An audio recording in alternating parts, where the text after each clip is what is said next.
결혼 생활이 몹시 힘들고 남편 때문에 갈등과 고통이 극심한 엄마가 자신이 가장 예뻐하는 막내딸을 붙잡고 막내딸을 끌어안고 이렇게 하소연을 했습니다. 내가 태어나지 않았다면 벌써 이혼했을 거야.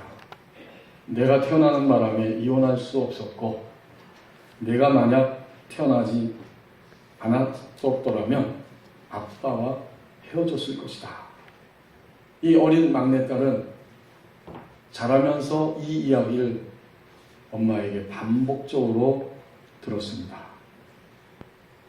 그러다 보니까 그 마음 가운데 엄마의 불행은 바로 내 탓이다.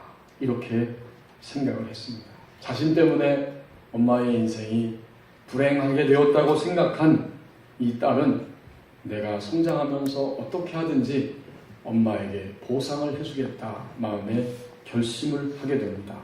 이제 성인이 되어서 직장생활하고 최선을 다해서 일하면서 돈을 많이 모았습니다. 그리고 하루는 그 모은 돈을 가지고 마음에 기쁨을 가지고 엄마에게 달려갔습니다. 드디어 우리 엄마가 이 어려운 평생 동안의 이 모진 고통에서 해방될 수 있을 것이다 하는 기대감을 가지고 돈과 서류를 엄마에게 내밀었습니다. 그러나 엄마의 반응은 이 딸의 기대와는 너무나 다른 반응이었습니다. 너 미쳤냐? 너 지금 뭐 하는 짓이냐? 정말 아빠하고 헤어지기를 바라는 거야? 기껏 고생해서 키워놨더니 도대체 이게 무슨 짓이야? 이 막내딸 이름이 주연인데 이 주연 씨는 모든 불행이 다 자기 탓이라고 생각하고 그 짐을 지고 지금까지 열심히 달려왔는데 엄마를 위해서 엄마의 너무나 뜻밖의 대답에 충격을 받고 마음이 당혹스러워서 견딜 수가 없게 되었습니다. 이 자매를 상담한 한 세대의 최강현 상담 교수는 이렇게 이야기합니다. 사실 주연 씨의 엄마는 결혼 생활이 만족스럽지 못할 때마다 누군가에게 하소연해야 하는 대상이 필요했을 것이고, 그리고 그 대상은 바로 자기가 이뻐하는 막내딸 주연 씨였을 뿐이다. 한바탕 하소연을 하고 나면 마음을 추스리고 감정을 추스릴 수 있었다. 그러나 별일이 아니라고 생각하고 행동한 엄마의 행동은 어린 딸에게 평생 동안 지울 수 없는 무거운 죄책감과 또 과도한 책임감을 남기게 되었다. 결국 이 자매는 그 부담감을 떨쳐버리기 위해서 오랜 시간 상담을 받게 되었다고 이야기합니다.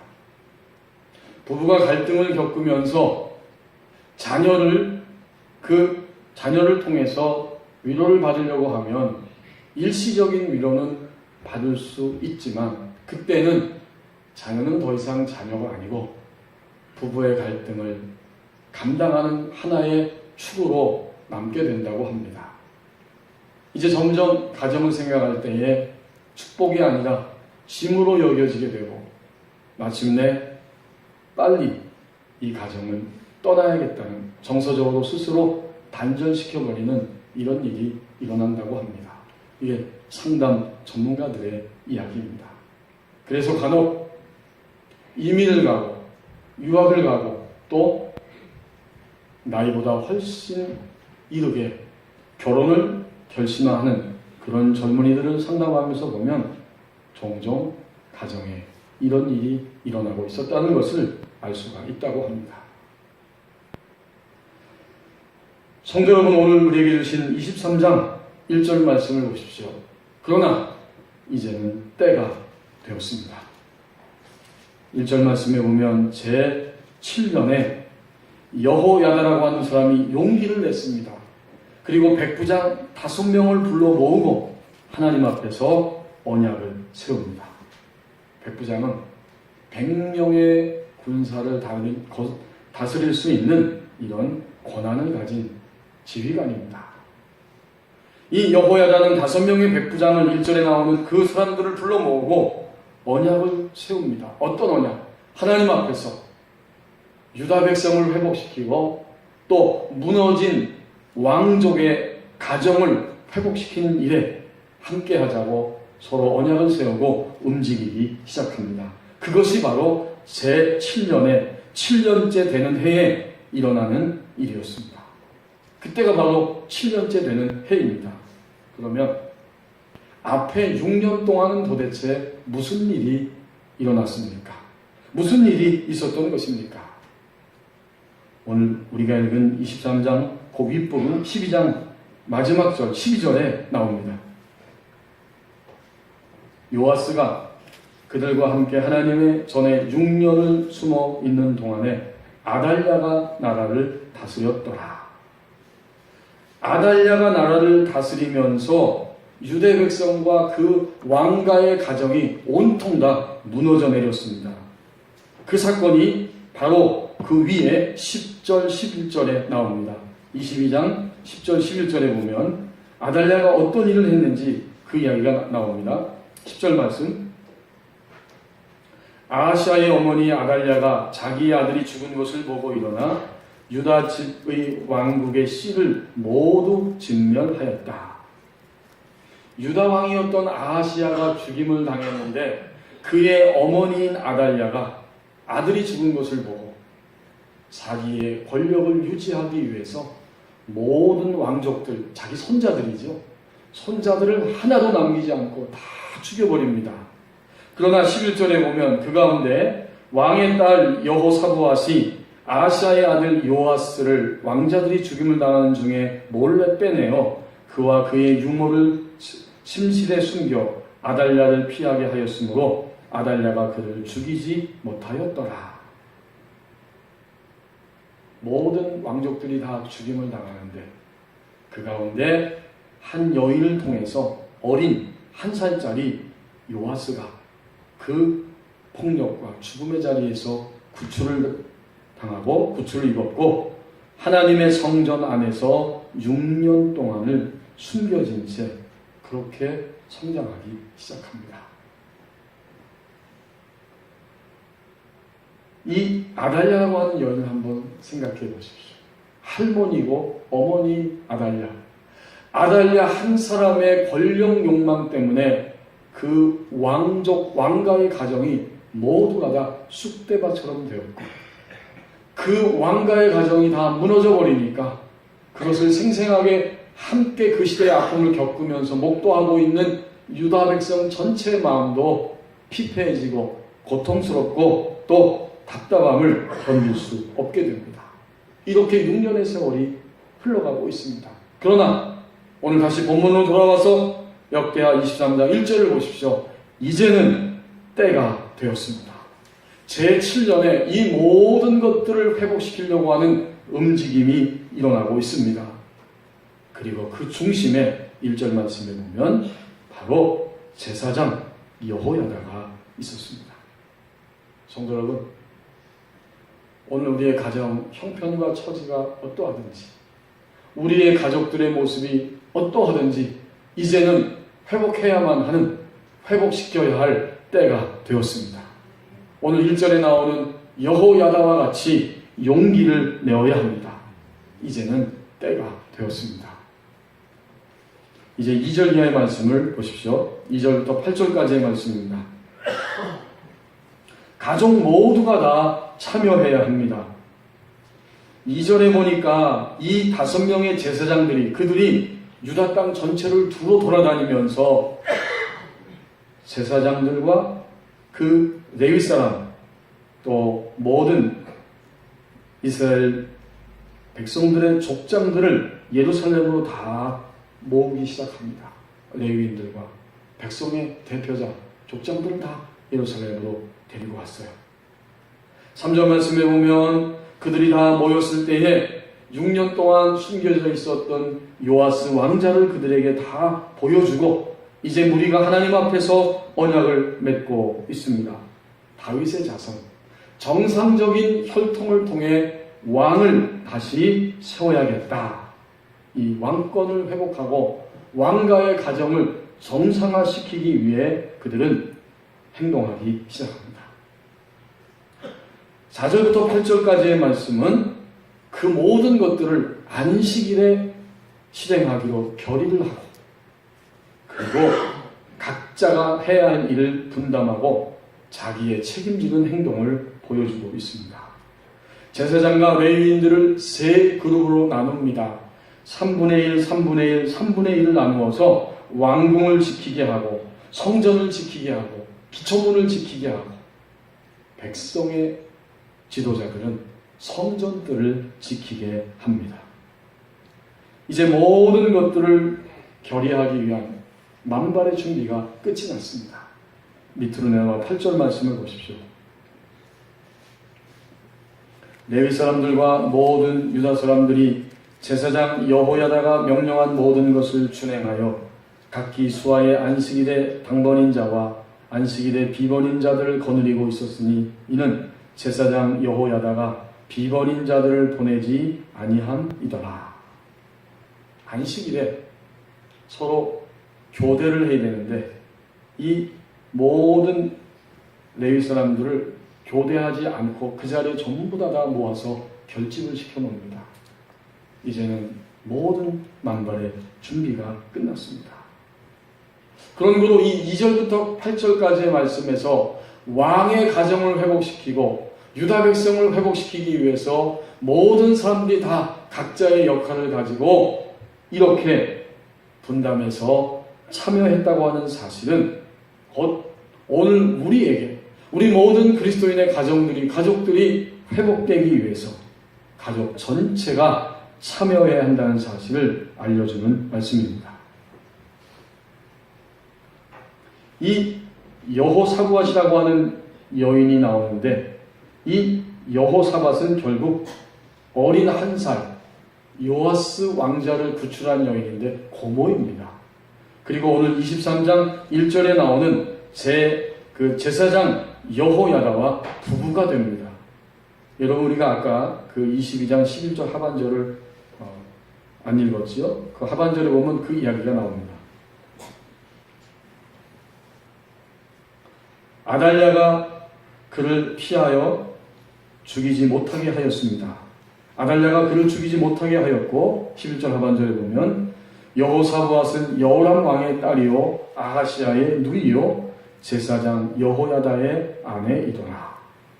결국 남편과 아내 제사장 여호야다와 그 여호사밧 이 부부가 중심이 되어서 모든 왕가의 가정이 다 초토화되고 무너진 그 처참한 환경 속에서 드디어 사람들을 동원하고 혈육과 친척과 백성들의 지도자들과 레위인 제사장들을 다 동원해서 모두가 다 참여시켜서 왕가의 가정 또 유다 백성을 회복시키려고 한 것입니다. 우리가 일생 동안 참여하면서 서로를 위하여 참여하고 서로를 위해서 반드시 살아가야 할 유일한 대상이 있다면 그것은 바로 가족입니다. 가족은 모든 가족들이 함께 서로 참여하여서 서로를 위해서 살아가는 공동체입니다. 오늘 가정 안에 수많은 일들이 있고 아픔이 있고 고통이 있습니다. 그 모든 것들을 여러 가지로 우리가 설명할 수 있지만 그 핵심은 단 한 가지입니다. 서로가 서로를 위하여 참여하기를 멈추었거나 또 서로의 삶에 참여하기를 포기하는 것이 바로 가장 큰 고통의 핵심입니다. 장신대에서 목회상담학을 강의하는 이상옥 교수님이라는 분이 있는데 그분이 이런 이야기를 합니다.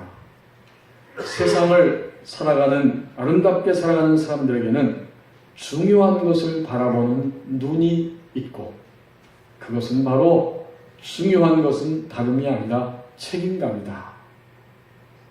그리고 이 책임감을 영어 단어를 통해서 설명을 해줍니다. 이 책임감, 여러분이 아시는 것처럼 responsibility, 이것은 응답하는 것과 또 능력이 함께 결합된 단어잖아요. 결국 책임감이 무엇인가 보았더니 응답할 수 있는 가능성, 응답할 수 있는 힘, 곧 응답 여력이 바로 책임감입니다. 책임감은 응답 가능성이고 응답 여력이에요. 이것을 바라보는 그런 사람들이 아름다운 사람이라는 겁니다. 그리고 쉽게 예를 들면 이런 겁니다. 누군가 땅이 꺼져라 하고 한숨을 쉬고 있으면 그 한숨을 쉬는 사람에게 다가가서 요새 무슨 힘든 일이 있습니까? 힘들죠? 라고 다가가서 말할 때 이게 바로 응답 여력입니다. 그리고 그 응답 여력이 곧 책임감이라고 하는 사실입니다. 누군가가 아주 인생의 힘든 시간을 보내고 있으면 그것을 모르는 채 하는 게 아니라 그에게 다가가서 식사는 하셨습니까? 요새 이 힘든 일 때문에 많이 고통스러우시죠?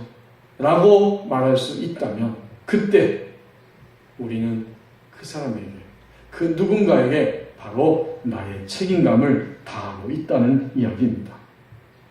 이렇게 책임감을 다하고 응답 여력을 가지고 다가서는 것이 가족들이 서로에게 참여하는 모습입니다.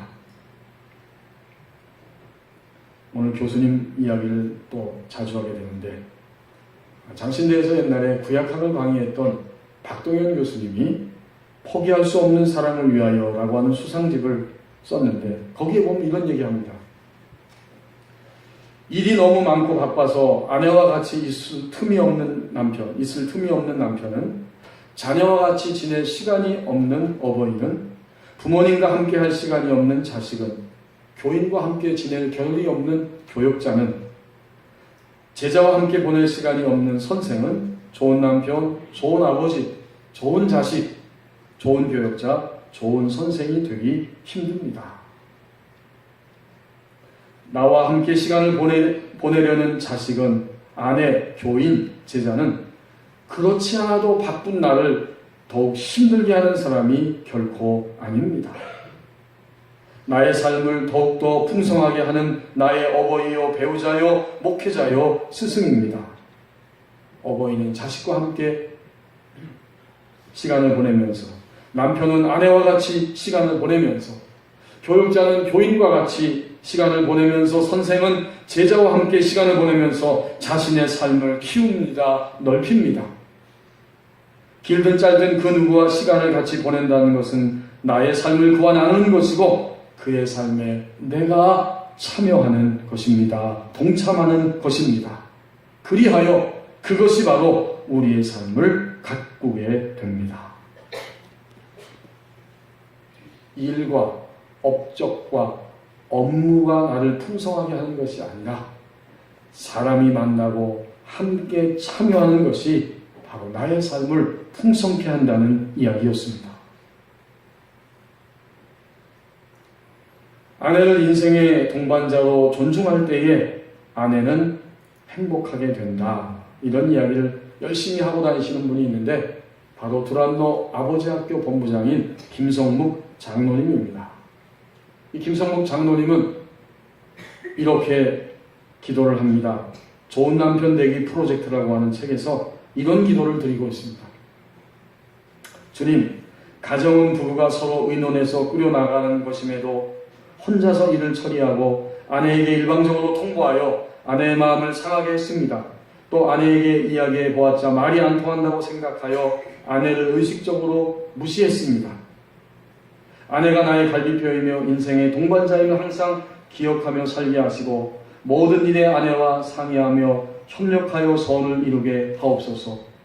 우리 가정을 만들어주신 하나님의 뜻을 이루며 살게 하옵소서. 예수님의 이름으로 기도드립니다. 그리고는 기도만 하는 것이 아니라 또 행동으로 옮겨서 실천해야 할 3가지 방식을 소개하고 있습니다. 식사할 때에 대화하라. 온 가족이 한 상에 둘러앉아서 식사하기가 어려운 시대이지만 반드시 기회가 올 때 최대한 잘 활용해라. 텔레비전을 끄고 핸드폰을 만지작거리지 말고 좋은 음악이 흘러나오게 하라. 그리고 먼저 기도를 드려라. 하나님을 우리의 식사 자리에 초대하는 것이다. 그리고 난 다음에 모든 가족들이 둘러앉아 마음속에 숨겨져 있었던 이야기를 나누라. 단 부정적이고 비방하는 말은 하지 말아야 한다.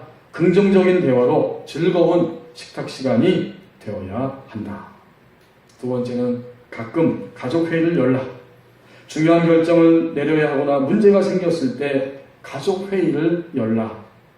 사회자가 질서를 위해 회의를 이끌어가되 서로의 의견을 존중하며 회의를 해야 한다. 당신은 어떻게 생각하느냐? 너희들은 어떻게 생각하느냐? 이렇게 하라는 이야기입니다. 마지막 세 번째는 가족 휴가를 떠나라.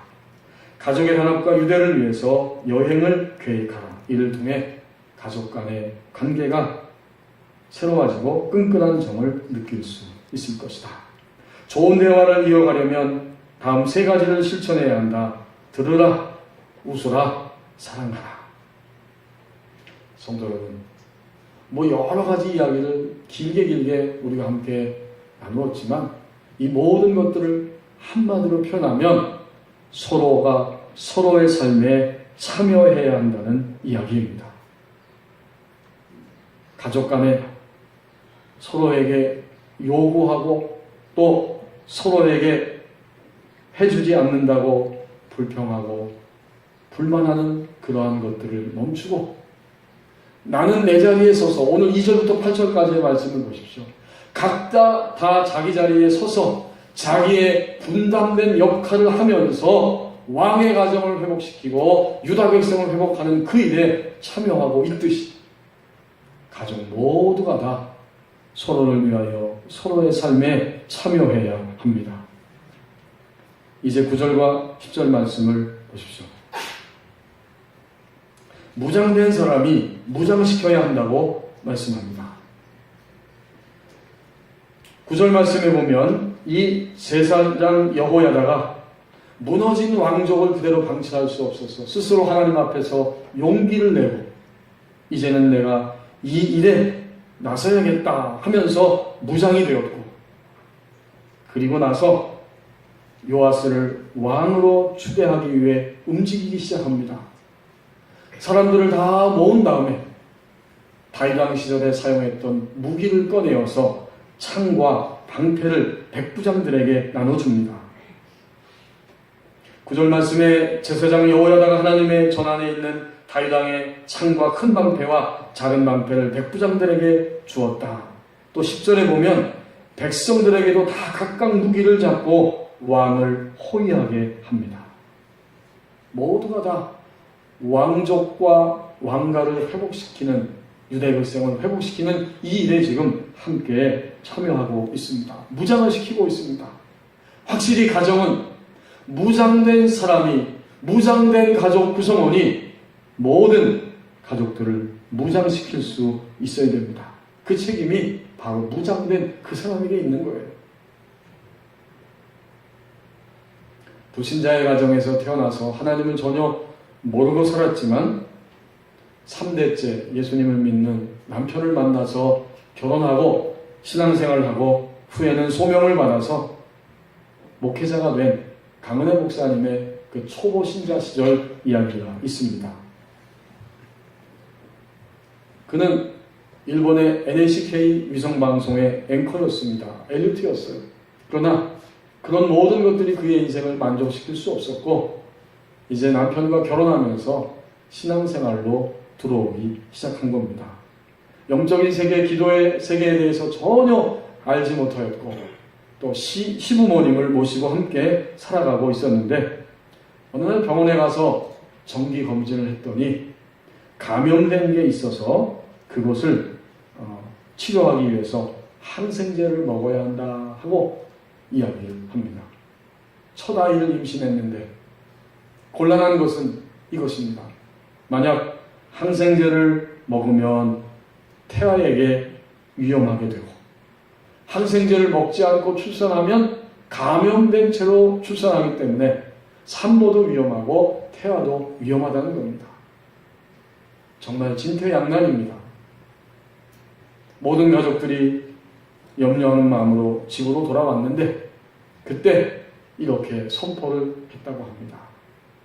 저는 오늘부터 약을 먹지 않을 것이고 그리고 기도하겠습니다 라고 선포를 했어요. 그때는 어떤 믿음이 있어서 선포한 것이 아니고 어떠하든지 내 몸 안에 있는 이 태아를 살려보고자 하는 그런 열망 때문에 그렇게 선포를 했답니다. 그날 저녁부터 하나님 앞에 기도하기 시작했습니다. 다음 진료 때까지 2주간이 남아있는데 하루도 빼놓지 않고 정말 꿇어 엎드려 하나님 앞에 간절히 쉬지 않고 기도했어요. 마침내 2주간이 되어서 의사를 찾아갔더니 의사의 입에서 놀라운 소식을 듣게 됩니다. 깨끗해졌습니다. 이런 이야기를 들었어요. 여러분은 별로 지금 안 놀라시지만 저는 그 책을 읽으면서 많이 놀랐습니다. 누구보다 가장 놀란 분은 바로 시아버님이었다고 합니다. 평생 동안 예수님을 믿었지만 그런 치유의 역사, 하나님이 그렇게 고쳐주신다는 것에 대해서는 믿지도 않고 오히려 의심을 가지고 있었던 시아버님이었는데 이 초신자, 이 며느리가 그렇게 선포하는 것도 기특했지만 정말 이런 일을 통해서 하나님께서 우리 가운데, 우리 몸 가운데에도 역사하시고 우리의 삶에도 하나님의 응답이 있다는 사실을 실감하게 되었다고 그렇게 간증합니다.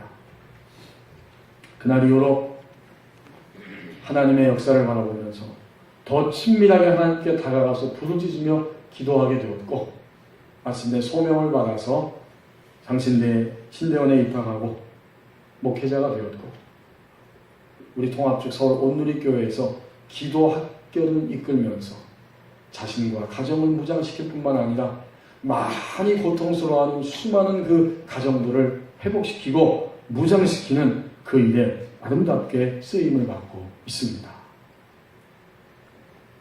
성도 여러분, 가족 중에 그 누군가가 하나님 앞에 조금 앞서 있다면 그 앞서 있는 사람이 조금 뒤에 있는 우리의 가족들을 바라보면서 그들을 무장시켜야 합니다. 하나님께서는 그 책임을 그에게 주셨고 그를 통해서 그 일을 하기를 원하십니다. 여기에 단 하나의 중요한 또 원칙이 있습니다. 내가 연약한 사람인 것처럼 오늘 나와 함께 살아가는 내 눈앞에 있는 나의 모든 가족들도 당연히 또한 연약한 사람들입니다. 그들의 행동을 볼 때 참으로 부족하고 무지하고 심지어는 도저히 용납할 수 없는 이러한 행동들이 보여지지만 내가 연약하듯이 우리 가족들도 연약하다는 사실, 이것을 인정하고 받아들이는 태도입니다. 이 세상에는 영원한 강자도 영원한 약자도 존재하지 않는다. 스위스의 그 내과 의사 또 상담가였던 폴 트루니의 이야기입니다. 그렇죠? 누군가에게 강한 사람은 다른 또 누군가에게는 약한 사람일 수밖에 없습니다. 그렇기 때문에 영원한 약자도 영원한 강자도 존재하지 않는다는 이야기입니다. 내가 연약하듯이 오늘 우리 이 시대를 함께 살아가고 있는 우리 가족들, 우리 모두가 다 연약하기 때문에 우리는 서로서로를 바라보면서 좀 더 하나님 앞에 무장된 가족 구성원이 조금 뒤에 있는 가족들, 그들을 무장시켜야 한다고 말씀해 주십니다.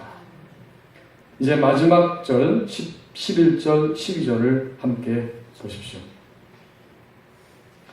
회복된 가정 안에는 하나님의 말씀이 있다고 말씀합니다.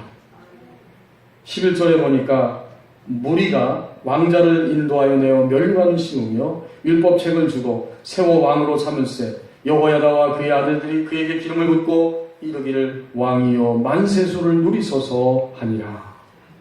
드디어 모든 준비가 끝난 상태에서 요아스 왕자를 데리고 와서 멸관을 씌우고 기름을 붓고 왕으로 추대하고 왕 만세라고, 만세수를 누리라고 소리 높여 외칩니다.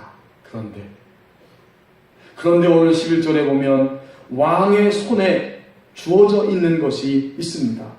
그것이 무엇입니까? 율법책을 주었다.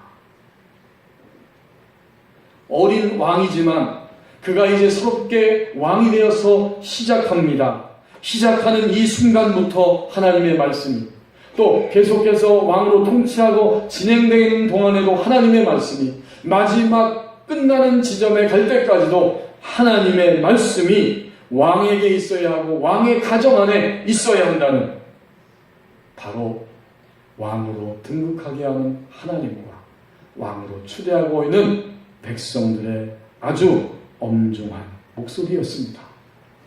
하나님과 백성들의 엄중한 목소리가 담겨져 있고, 그리고 그 담겨진 목소리를 왕에게 율법책을 주면서 그렇게 지금 결단을 시키고 있습니다. 왕의 손에는 율법책이 주어져 있습니다.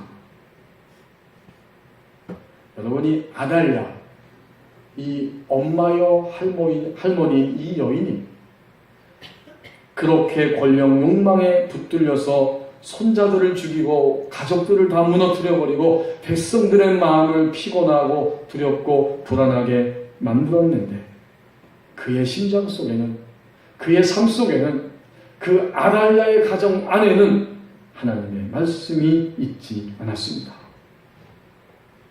오늘 하나님의 백성들은 하나님의 말씀대로 움직이는 사람들입니다. 너무나 지극히 당연한 이야기이지만 우리 일평생 동안 하나님의 말씀대로 움직이는 것은 결코 쉽지가 않습니다. 계속해서 하나님의 말씀을 구해야 하고, 하나님이 들려주시는 대로 하나님의 인도를 따르는 일에 축달될 수 있어야 됩니다. 한 남학생이 아버지와의 극심한 갈등 때문에 아주 고통스러워하고 있습니다. 그 가정은 아버지가 간식을 사들고 들어오는 날이면 온 가족이 고통스럽습니다. 이 특별히 아들이 견딜 수가 없습니다. 보통 이 간식거리를 사오면 아주 가족들이 행복해하고 또 즐거운 시간을 갖는 것인데, 이 가정은 반대입니다. 왜 그런가 봤더니 이 아버지는 굉장히 엄한 분입니다. 모든 음식을 하나라도 남기면 안 된다는 원칙을 가지고 있습니다. 그도 그럴 것이, 이 아버지는 어려서 너무 가난하게 성장하다 보니까 간식거리는 아예 생각도 못하고 끼니조차 잊기 어려운 그런 삶을 살아오셨어요. 그러다 보니까 음식, 모든 간식, 이 모든 것들은 하나도 결코 남기면 안 되는 거예요. 하지만 자녀들은 새로운 세대입니다. 이 자녀들은 간식은 간식일 뿐이에요. 간식을 먹다가 맛있게 먹다 배부르면 남기는 것이고, 또 다음에 먹어도 괜찮은 거예요. 그것이 바로 간식거리인데, 이 아버지는 그것을 조금도 용납하지 않습니다. 여러분, 어떻게 하면 좋을까요? 아버지는 자신의 틀과 또 문화적인 차이를 인정하고 하나님의 말씀대로 해야 합니다. 함께 용납하고 사랑하라는 하나님의 말씀대로 해야 합니다. 여러분, 정말 우리 그리스도인들이 하나님의 말씀대로 모든 행동의 기준을 삼고 그 말씀의 기준대로 우리의 삶을 살아가고 움직일 수 있어야 됩니다. 이것이 바로 그 회복된 가정 안에 하나님의 말씀이 있다는 의미입니다. 이제 다른 것이 아니라 회복된 우리 가정 속에는 하나님의 말씀이 기준이 되고 그 말씀을 따라 움직이기 시작합니다. 마지막 12절 말씀을 보십시오. 하나님의 말씀이 부부 안에 있고 자녀들 안에 있고 가정 안에 있으면 엄청난 일이 일어납니다. 12절 말씀. 아달랴가 백성들이 뛰며 왕을 찬송하는 소리를 듣고 여호와의 전에 들어가서 백성에게 이르렀다. 아달랴는 지금 자기가 왕이라고 생각하고 있는데 하나님의 성전 안에서 백성들이 소리를 지르며 왕의 만세를 부르고 있습니다. 그 소리를 듣고 직감적으로 그는 느꼈습니다. 반역이 일어났구나. 나는 이제 꼼짝없이 여기서 끝나게 되었다. 이걸 직감적으로 느낀 거예요. 오늘 하나님께서 12절 말씀을 읽게 하신 이유가 거기에 있습니다. 아달랴가 도대체 누구냐라고 하는 것을 알려주시는 겁니다. 만약 우리가 하나님의 말씀 안에 있고 우리 가정 안에, 가정 속에 하나님의 말씀이 있다면 그때 아달랴는 물러가고 떠나가게 될 것입니다. 이 외할머니, 어머니, 할머니, 어머니 아달랴는 인간 아달랴이지만 동시에 오늘도 우리 가족들과 우리 가정을 공격하고 있는 배후에 있는 바로 악한 영이고 또 우리들 안에 있는 육신의 세력이고 우리 가정 안에 있는 염려와 걱정과 근심거리들입니다. 가족들이 말씀 안에 살 때 하나님께서 바로 이 아달랴를 떠나가게 하고 물러가게 하십니다. 우리 가족들이 염려하고 걱정하는 일들이 하나님의 손 안에서 분명하고 아름답게 해결되도록 응답해 주십니다. 회복된 가정 안에는 하나님의 말씀이 있다고 말씀해 주십니다. 제가 저 법원읍 체육공원에 저녁에 가고 왔습니다. 갔더니 축구 경기를 하고 있고 또 한쪽에서는 테니스 경기를 하고 있더라고요. 제가 트랙을 막 뛰고 있는데 마침 테니스장 옆을 지나가는데 그 공 하나가 안에서 치던 공이 바깥으로 담장 넘어 저 앞으로 뚝 떨어지더라고요. 제가 재빠르게 달려가서 그 공을 집어들고 다시 그 테니스장 안으로 던져줬습니다. 그런데 가만히 보니까 축구 경기하는 사람들이나 테니스 경기하는 사람들에게 한 가지 공통점이 있더라고요. 그것은 어떤 운동을 하든지 그 공이 바람이 빠졌거나 찌그러지지 않았다는 겁니다. 찌그러지거나 바람 빠진 공은 하나도 없더라고요. 그때 저는 이런 생각이 들었습니다. 오늘 나 자신, 우리 가정, 우리 법원입 교회의 교우님들의 가정, 우리 모든 사람들의 가정은 바람이 빠지거나 찌그러져서 힘들고 고통스럽고 아픔 가운데 있지는 않는가. 그러나 여러분, 이제 오늘 하나님께서 우리에게 말씀해 주십니다. 이제는 때가 되었습니다. 가족 모두가 다 참여해야 합니다. 무장된 사람이 무장시켜야 한다고 말씀합니다. 회복된 가정 안에는 하나님의 말씀이 있다고 말씀해 주십니다. 이것이 바로 중심이 회복되는 가정의 절차이고 중심이 회복되는 가정의 모습입니다.